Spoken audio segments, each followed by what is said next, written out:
que nem uma trilha. Quanto mais eu uso um caminho, mais a trilha fica aberta. Exato. Aqueles caminhos que não são reforçados, eles se fecham. Se eu normalmente fico triste com uma situação, eu vou marcando aquele caminho cada vez mais, ele vai ficando profundo. Se a tua tendência é ver sempre a situação de forma depressiva, com certeza o teu cérebro, qualquer coisa, ele vai pelo mesmo circuito. Entendi.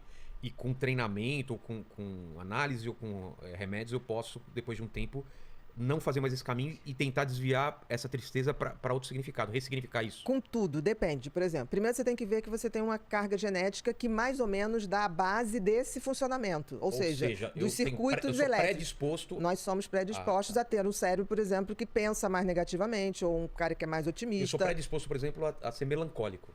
A tendência a ter saudade. Saudade, mas não de uma maneira triste, mas de uma maneira melancólica, sabe? De lembrar com felicidade, mas... Não, aí é nostalgia. É nostalgia, exatamente. A melancolia já é tristeza. Então é nostalgia. Você é nostálgico, eu também sou. Também sou. Eu tenho uma tendência à nostalgia. Mas, por exemplo, a nostalgia é uma lembrança positiva. Isso. É uma coisa de você lembrar... Que eu me lembro, se eu voltar aquele momento, me dá uma alegria e a me dá uma mesma paz. alegria. Então, exatamente. Isso eu consigo sentir a mesma coisa. Eu também. E parece... Olha que louco que eu vou falar. Fale. O dia que eu senti aquilo, eu pensei, eu vou lembrar disso pro resto da minha vida. E eu lembro. No dia que aconteceu, eu era criança. E momento feliz. Momento feliz, eu falei... Eu sei que eu vou lembrar isso pro resto da vida. Eu falei pra mim mesmo. Gente, eu tô... Assim, coisa boba. Eu uma tarde de verão, pegando com plástico aqueles mosquitinhos que ficam no verão. Eu com um monte de amigas, gente andando de carrinho de rolemã. Eu falei, gente, eu tô muito feliz, eu vou lembrar isso pro resto da vida. Quando nasceu meu filho, mesma coisa. Eu olhei tudo aquilo e falei, eu tenho certeza que eu vou lembrar isso pro resto da vida. E esses momentos ficam muito marcados pra mim. Eu posso te voltar. dizer, você é um cara fadado pra ser feliz. Por quê? Esse é o meu livro que vai ser lançado esse ano, que eu tô esperando a pandemia acabar, sobre felicidade.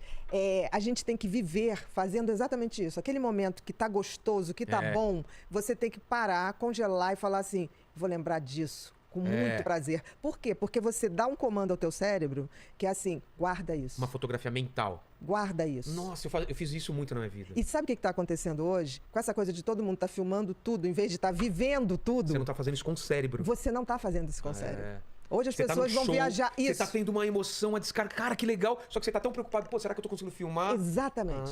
Então, não é à toa que o número de depressão tá aumentando muito entre jovens. Em 2018, Vilela, já foi dado, a Organização Mundial de Saúde, em 2018, decretou o ano de prevenção ao suicídio. Porque em 2018 nós já tínhamos uma pandemia de suicídio. Te dá um número, tá? Isso em 2018, pela Organização Mundial de Saúde, não sou eu. Entendi. Em 2018, a cada 40 segundos, uma pessoa se matava ao longo do 40 mundo. 40 segundos? Segundos, eu não estou falando de 40 minutos. Isso é absurdo. É absurdo. É absurdo. Então, o que está acontecendo? De alguma maneira, a forma como a gente está vivendo, ou como a gente está deixando de experienciar a vida, né? Está fazendo com que os circuitos da tristeza, da melancolia, da depressão mesmo, estejam em alta. Entendi. E aí você vê um mundo de rede social que é muito fake. Então, mas é engraçado. Eu até tenho a resposta, mas é o contrário do que a gente vê na rede social, que é alegria, coisas boas, fake. Tudo bonito. E o... 90% é fake. Não estou dizendo, 10% é verdade. Eu sei, mas por que o resultado disso é o contrário?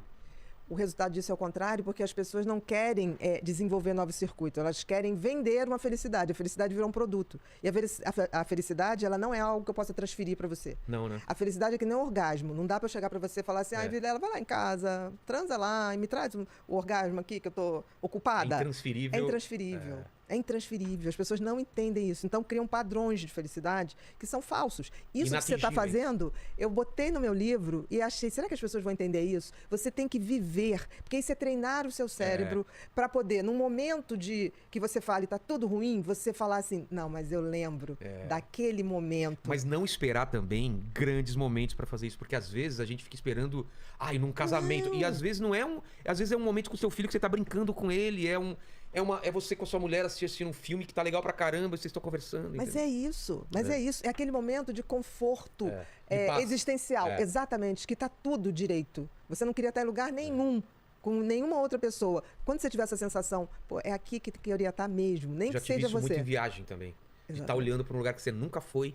Ou então passando um perrengue e você acaba de passar um perrengue e fala, nossa, que legal, consegui chegar no hotel, não sei o quê. Mas, por outro lado, outra dica que eu dou também, que eu faço muito, é atrelar uma playlist ou algumas músicas a alguns momentos, que aí eu consigo voltar para aqueles momentos. Muito mais fácil. Por exemplo, se eu vou fazer uma viagem, em vez de escutar muita coisa, eu faço uma playlist para aquela viagem que vai ser legal. Então eu tô com a minha mulher, a gente fica escutando, sei lá, umas 20, 30 músicas a viagem inteira e tal. Aí a gente escuta depois de 10 anos aquela música e fala, lembra daquela viagem. A gente tava não sei aonde. Porque o cérebro, ele faz essa conexão mais fácil? Com certeza. A música, por exemplo, o cérebro precisa de maiores estímulos. Então, se você quer decorar uma situação, ou você tenta visualizar, você tenta jogar cenário, música, porque aí você cria um filme. E um filmezinho no cérebro articula muito mais conexões. E quanto mais conexões cerebrais você tem, mais ele fixa. E mais intenso. E mais ele fixa. Então, o que vai acontecendo com a pessoa de idade que vai deixando de ter atividades? Vai diminuindo essas conexões, elas vão deixando de ser usadas. Então, mas elas morrem, elas atrofiam? Elas atrofiam.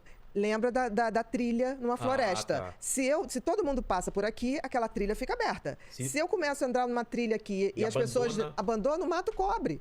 A mesma coisa ocorre com o cérebro. Igualzinho.